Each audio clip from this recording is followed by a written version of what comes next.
And OK，Hello，各位同学，晚上好，欢迎来到 CSI 和贝特班咨询联合举办的线上公益法律讲座。我是今晚的主持人 Victoria。最近 H1B 改革、F1 监管加强、二手可能受限等话题，让很多同学都比较焦虑。所以，为了让大家获得最直接的解答，我们整理了大家最关心的问题提纲。今天也荣幸邀请到了贝特曼法律集团合伙人、纽约州与新泽西州双执照律师 Eugene 律师，他将根据这些提纲直接回答大家的核心问题。如果大家在听讲座的过程中有任何的问题，也可以直接在 chat 里面补充。Okay, so now let's begin our session. Welcome. So, okay, the first part we want to talk about like the recent visa policy and some like maybe new changes. The first question is, what are the key recent H1B policy changes and how do they affect international students? Okay, that's for me, right? Yeah. Okay, just making sure. So there are a couple of changes recently. Do you want me to like break this up into sections so that you can translate? Uh, yeah, Or yeah. okay. Just So there are a couple of different H1B related policy changes recently, some of which are more speculative than others, and all of which have not been finalized yet. So number one, there is as I'm sure you know, $100,000 fee. Number two, they're planning to change the lottery. And number three, there may be an increase in the minimum salaries required. Okay, so I'll go ahead, translate that first. um yeah, I think for the like audience here, they probably can understand Oh, English. so we don't need So to. Okay, yeah, okay, sorry. that works. It's okay. That makes it easier. Uh-huh. So those are the three changes that are kind of being talked about, or proposed, in in the implementation stage. So let's take them one at a time. There's the $100,000 proposed fee. Um, I'm sure everybody's heard of that. So that is something that's been announced, I think in late September, if I'm not mistaken. And that is highly, highly speculative because there are legal questions as to whether the president is allowed to do something like that. And so it's either already being litigated or it will be litigated very shortly, and we will see what happens. But generally speaking, the chances of that being ultimately successful are fairly low. Okay. Furthermore, those changes, even if they were come to pass, should not really frighten F1 students in the US too much, because if it does, if that high fee does come to pass, it will be primarily for H1B employees who are overseas and kind of, they're residing overseas. They're not F1 students in the US or some other people in the US. They're overseas and a company is bringing them in directly on the H1B visa. So it's for those type of people. Um, so it shouldn't really affect F1 students. On the other hand, even though it doesn't really affect F1 students directly, it's possible that this is something that might just be, too overwhelming or too confusing for many smaller companies. And so some companies might decide, maybe, I'm not gonna involve myself in H1B this year for any employees. That's a realistic concern. So it's important that any employers be kind of educated on the issue. The second item is they're going to change, probably going to change the H1B lottery system. Um, Currently, for the last many years, the H1B lottery system is completely randomized. So your name goes in, and randomly your name might come out or might not come out. Everybody sort of has an equal shot of getting processed in the of getting selected in the lottery. Um, what they're proposing to do is to change the lottery to give sort of a higher possibility of selection to those people who have a higher wage. Um, so the higher level your wages, there's four levels in of wages in H1B. The higher your level of your wage, the more chances you will have of being selected, and the smaller your wage, especially I guess entry level people, the less likely you will have chances of being selected. So I think that's the biggest challenge to potential F1 students who are trying to get H1B, because most F1 students, when they go for H1B, they're going to be entry level. And not in all cases, but usually um, entry level means a lower wage, a starting level one wage in most cases. So if that goes through, that will decrease chances of being selected if you're a recent F1 graduate. And finally, the last change is in the way that uh, the salaries are calculated by the Department of Labor. Um, if if they change the way that those salaries are calculated, the result is going to be that the minimum required H1B wage that has to be paid by a company will go up, and therefore that might discourage some employers from hiring H1B employees. Okay, I think those are the policies related to H1B. And so the second question is, what are the 2025 updates to F1 visas, OPT, and CPT, and which students are most impacted? And also, many students are very concerned about this question. Will OPT be canceled? I think these are good questions, but they are somewhat premature questions at this point. There haven't really been any substantial changes to F1, OPT, CPT, etc. yet this year. But there have just been talks and rumors and speculations about probably something coming out sometime soon. So no real changes yet, but a lot of talks. The new director of USCIS is known to be against OPT, for example. Um, so it's possible that they're definitely going to come out with something, but we don't really exactly know what it is. That's going to be probably sometime next year.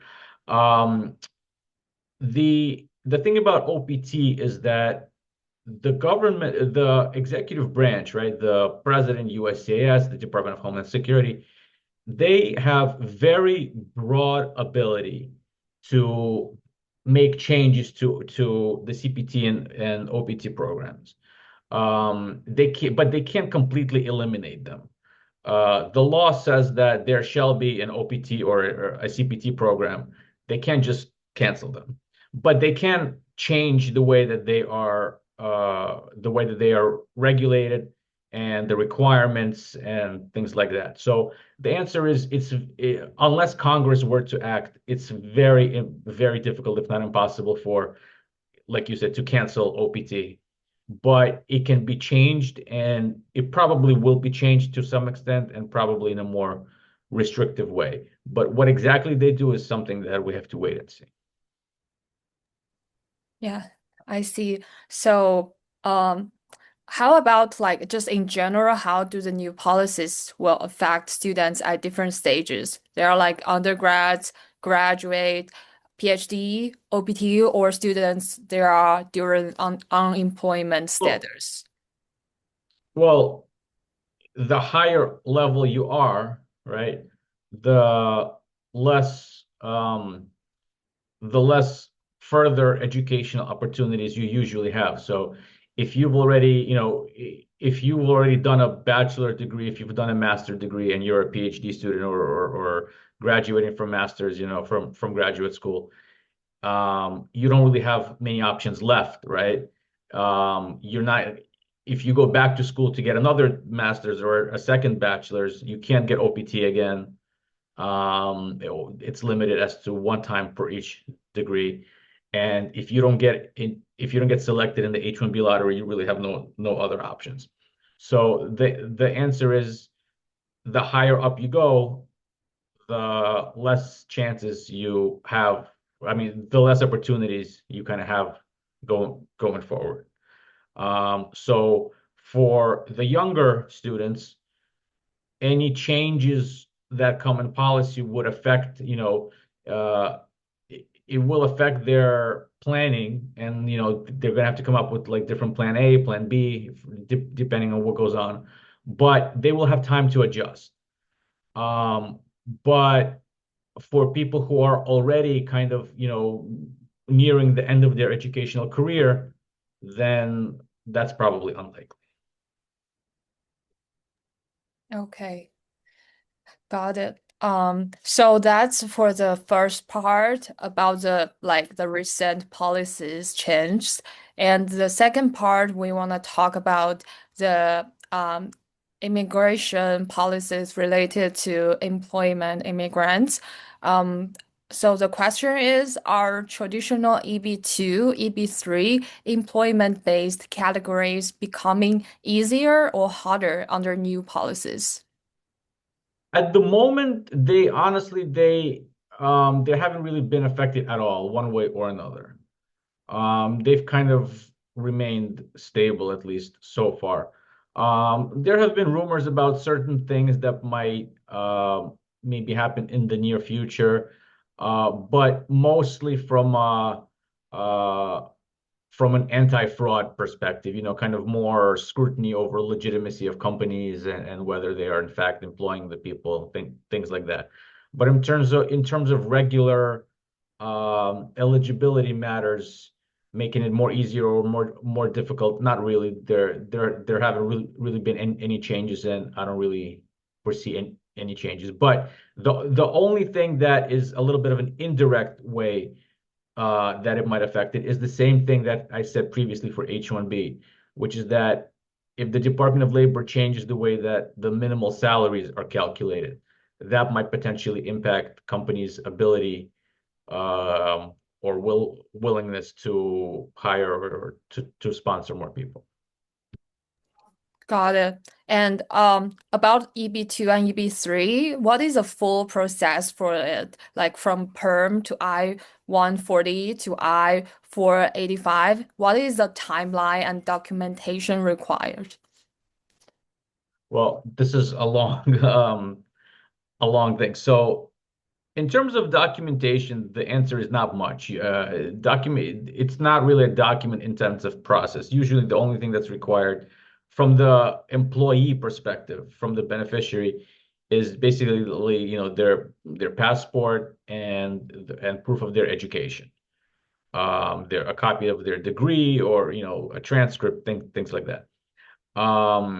There are, of course, other documents necessary from the company side, company tax returns and certain other business related things, but not from the employee. Um, the process has multiple steps to it, and we can talk about this all day. It's very, it can get very complicated, but to keep it simple, the first step is to find out with the Department of Labor what is the minimal required wage that the company has to pay for the job that they intend to sponsor somebody with. Um, and that takes a long time. The second step is the perm process. Perm process entails basically going through what's called a recruitment process to try to to show the Department of Labor that the company has tried to find a local U.S. citizen or green card holder to take this position, but that they were unable to find such a person, and that's why they need to hire the foreigner.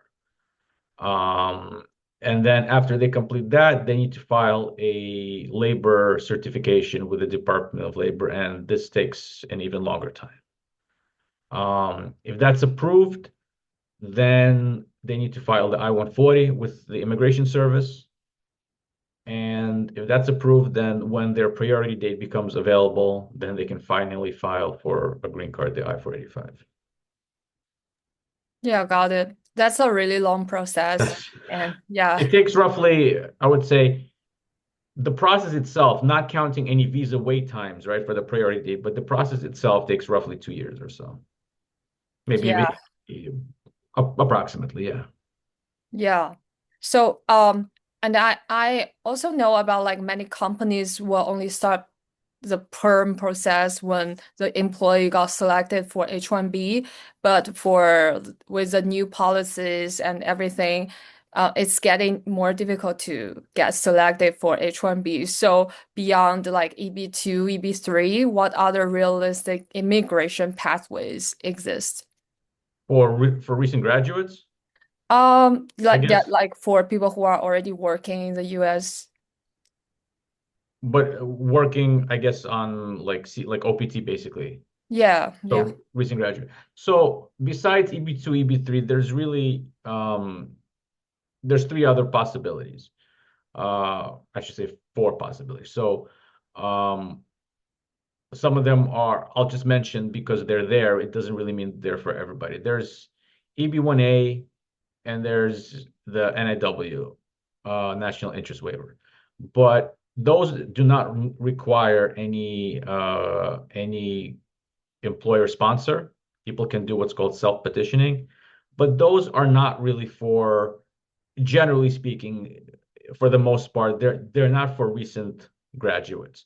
These are for primarily for people who have worked professionally in the real world for many years and have made significant and major accomplishments, and they're well known in their industry, things like that. The EB1A category is called for, it's basically a visa for extraordinary ability people, and the NIW is for, which is also under EB2, for what's called exceptionally skilled people.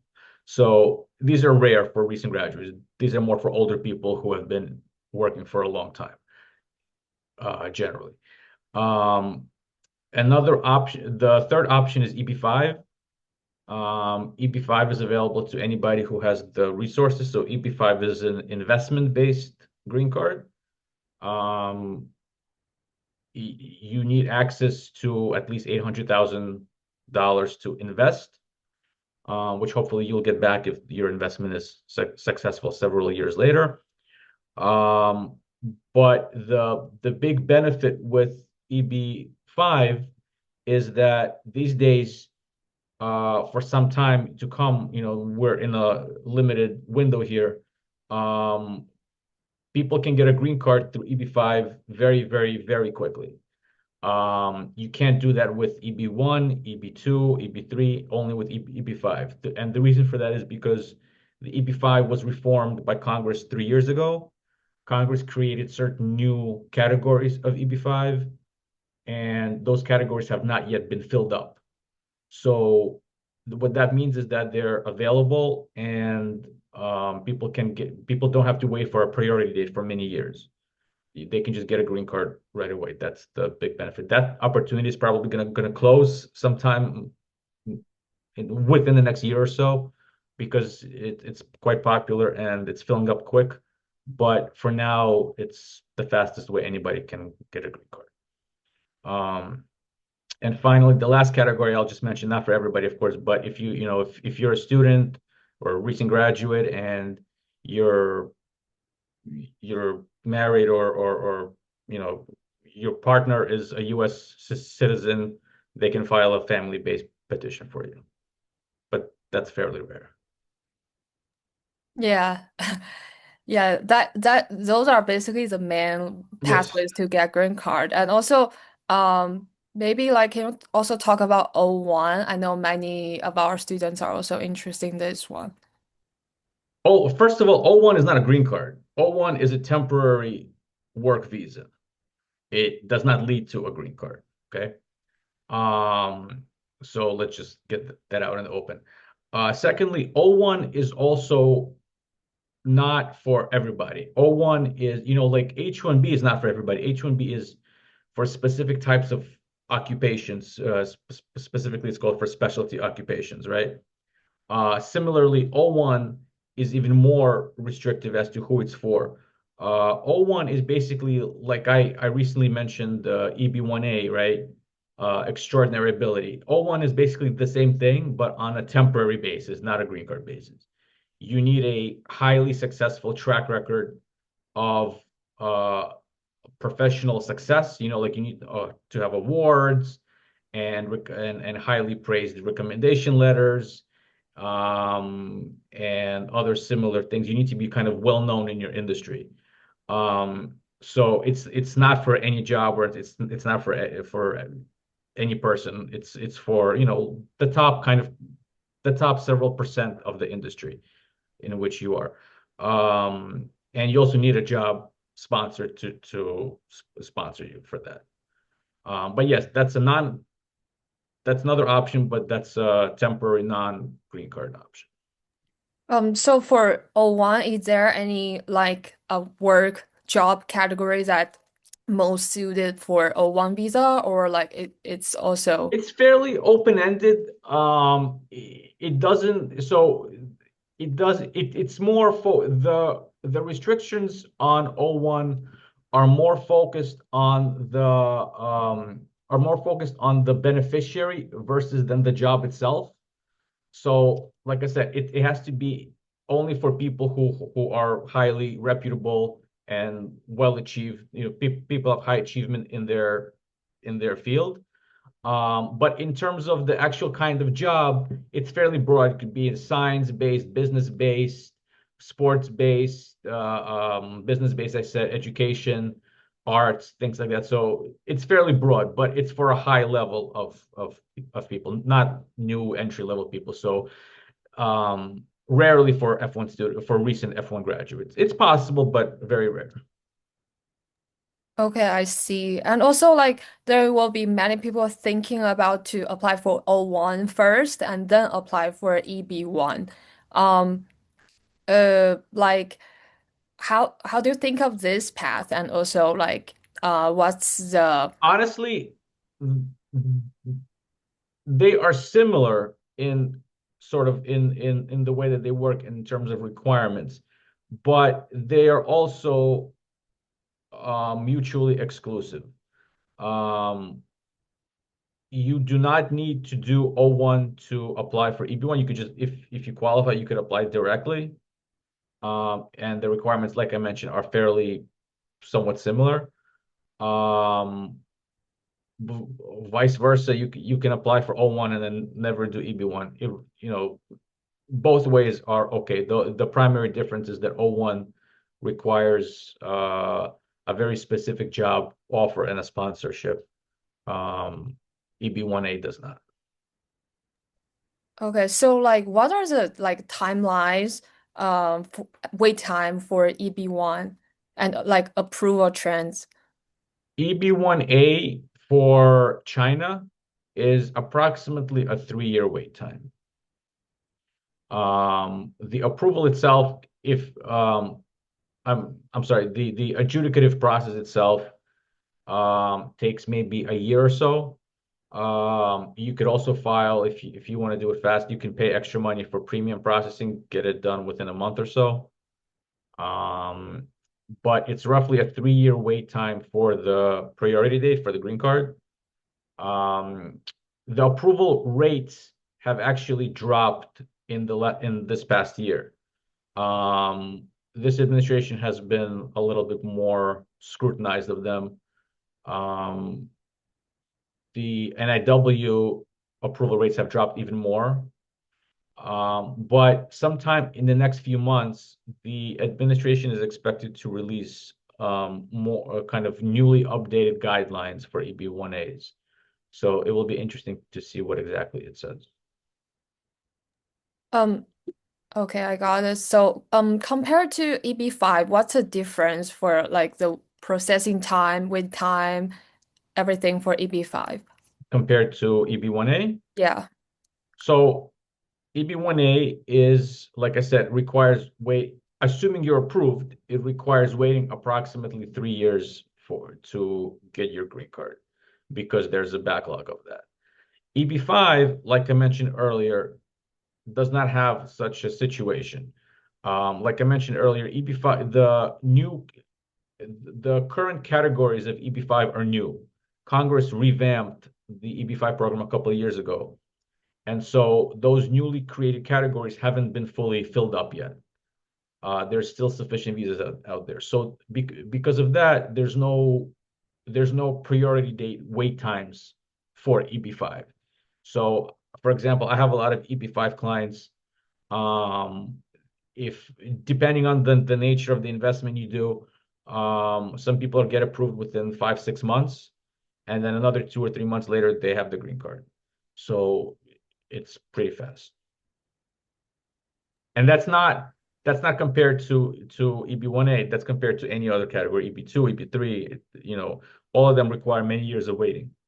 EB5 currently that does not. Eventually, it will also, but right now it does not. Got it. And I think these are the main uh, green card pathways, and also we also included O1 visa, though it's not green card, but it's also like a way many people consider about it. So the last part, we have some like three questions for international students. The first one is, how should international students choose the best immigration path based on their background? Well, their background, first of all, we were just talking about EB5. So EB5 is somewhat related to the background because if they come from a background which they have, or usually their parents maybe have sufficient financial resources, that's one way to do EB5. If that's exactly like a background issue, if based on your family background usually. Um, Most of my EB5 clients, for example, are young students, but they come from a wealthy background and their families are able to do it for them. So that's one way. Um, if your background is in, the second question is what kind of field is your background in, your educational background, right? If your certain fields are more or certain fields are less were are less more or less compatible with some other visas. So if you're relying on the traditional employment-based route, that typically means you have to get H1B, and H1B, whether you can get H1B besides lottery and all that stuff, H1B requires certain types of education and certain types of specific jobs. So that's another way that the background, where your educational background will come into play. Not every visa category is for every person. It kind of depends what your educational background is, what your financial background is, and basically what your goals are, specifically in terms of speed. So for like that was for different background. What if it's for like different status of academic studying? Will that be any different? Yeah, so like I just mentioned, right? So for people whose academic educational background is in specific field, like specific majors, right? Will not be compatible or will be compatible with H1B, for example. Not everybody can do H1B. H1B, if you're an accounting major, if you're engineering major, some kind of STEM major, generally you can do H1B and then do EB2 or EB3. But certain other majors from an educational perspective will not be compatible with H1B. So if you're like a liberal arts major, or things like that, if you're an English major or social sciences major, usually those are not. Sometimes they are, but more rarely compatible with H1B. And if you're not able to get H1B, that means you're not going to be doing EB2 or EB3 either, most likely. So that's another way in which your academic background will impact your ability to get a visa. Yeah, understand it. And the last question, what immigration policy trends should students pay attention more for the next coming year? There's a lot. I guess for students specifically, there's definitely at some point going to be so the first thing that's going to happen soon is all the recent H1B news are going to sort of come to some kind of, conclusion, right? Whether the lottery will end up changing this year or not, whether the $100,000 fee will go into play or not, that's going to be relatively soon in the next few months. Beyond that, at some point next year, there will be news about some kind of new policies about relating to F1 OPT and things like that. So that's something to keep an eye out, really, because that's going to directly, whatever changes are made to OPT or CPT are directly going to impact students. Yeah. Thank you. That's all the questions we listed, and now we can move to the chat box and like do our Q&A Okay. time. So the first question is, suppose an employee is working for the employee under an overseas company and is holding a B1 in the US and physically in the US at the time of application, will the 100K fee still apply? It's basically asking can people with B1, B2 visa transfer to H1B visa if they are in the Right. US? The answer is so we don't know exactly yet, but it seems like the answer is probably yes. If you're Yes. in the US in lawful status and you're not and you're just changing from B1 or B2 or whatever else you are, F1 to H1B, the answer is you should be not required to pay that $100,000 fee.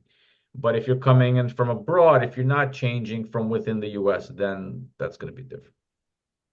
Okay, I see. That's probably like a good sign. Yes. So, yeah, if people are not in the US, they can just come here with tourist visa first and transfer their Well, visa. I mean, that is certainly an idea, but that's a lot easier said than it is done. That has certain complications to it as well because you can't just come in with a B2 visa, a tourist visa, and apply for H1B the next day. There are certain requirements that, in terms of time frames, and it's not that simple. You have to be very careful if you're going to do that because a B2 visa or a B1 visa are intended for short visits as tourists.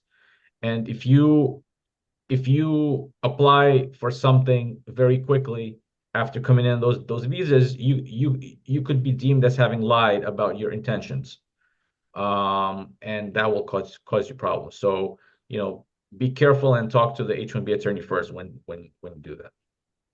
Got it. Yeah, so there might be some risks of doing this. So Yeah. yeah. And the second question is about F1 student. Can I do day one CPT if I already have a master? So this person is on STEM OPT now, and she probably didn't get H1B selected, and her OPT is gonna be expired. So she's asking if she can do a second master to maintain her visa. The answer is yes. You should be able to. Yeah, but based on the new policy for F1 visa, it was prohibited for students to do the same degree as a to do another Correct. degree as the same educational level. That is But correct. There are ways they still allow. So primarily, what that means is that if you come in, if you're an F1 student, you came in with an F1 visa, your duration of stay on your I-94 basically is going to be limited to the time that matches with your curriculum. So it's not gonna exceed your graduation date. If you want to go to another level, like repeat the same level, there's not you can still do that, but you have to apply from the beginning, basically, kind of like, file a you have to either leave and come back with an F1 visa again with a new I-20, or file for an extension. So you can't just automatically do it. That is correct, but it's still doable, just on a more complicated way. Oh, so like the students will need to apply for like go out It's of basically going state to be and more paperwork and some more processes, but yeah. I see. Thank you. The next question. If I get selected in next year's H1B lottery, I plan to activate it through change of status to avoid the new 100K fee. In that case, at what exact point do I need to make sure I'm physically in the US? Is it at the time of filing the I-129 at approval or at the H1B start date, October 1st? It should be at the, well, technically it's at the H1B start date, but practically speaking, it's really both. Because if you if you if you're not in the US at the time that you apply for H1B, then you can't mark the box on the form that says I'm going to change status, because you can't change status to if you're not in status. But if you're thinking about that you're outside of the US and then you're going to come in at some point during the application phase, you could theoretically do that, but there's a high risk, what I just discussed before, with respect to what visas you're coming in the meantime, and it has to be planned very, very, very carefully. So the technical answer is you have to be in the US at the time of approval, but in practice, that might be difficult depending on your specific circumstances. Got it. Yeah. The policy really changed a lot and getting restricted. So probably my advice is not to take any risk. Yeah, I would agree with that. Uh, I think next two questions probably AL. I think you need to be more specific about your question. Probably you can add more details. And the next one is like how likely is a salary weighted H1B selection will be effective next year, March? I'm sorry, how likely what? How likely is a salary weighted Oh, H1B policy starting from next year? I can't really say how, like, honestly, the best guess I have right now is at 50-50 for that.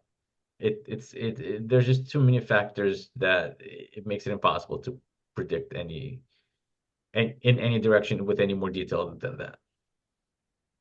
Okay, I see. Um, so that's like all the Let me questions. put it this way. Okay. I think that I think that all those changes that I mentioned, both the wages with the salaries and the lottery, all of those should be in place by next March if the administration gets their way. Now, what I mean by that is the administration will definitely implement it, most likely implement it before March. The question is what's going to happen with anybody filing any litigation to challenge it. Are they gonna, is somebody gonna file a litigation, some litigation in time? Probably yes. But then the question becomes, is how quickly will the court process go? How quickly will the litigation go? Will the courts put it on hold while the litigation goes on or not? So there's all these factors there that really make it impossible to predict. Got it. Um, so there's no more questions in the chat box. So I think that's everything for today's session. Thank you so Yeah. much, Thank Eugene. you, Victoria. Thank you for everybody coming to this session. Please follow us on Rednote and we will post more information about everything you want to know related to Day One CPT, and we will also do more session like this. So have a good night, everybody. Thank Thank you. you. Have a good night. Bye bye. Bye.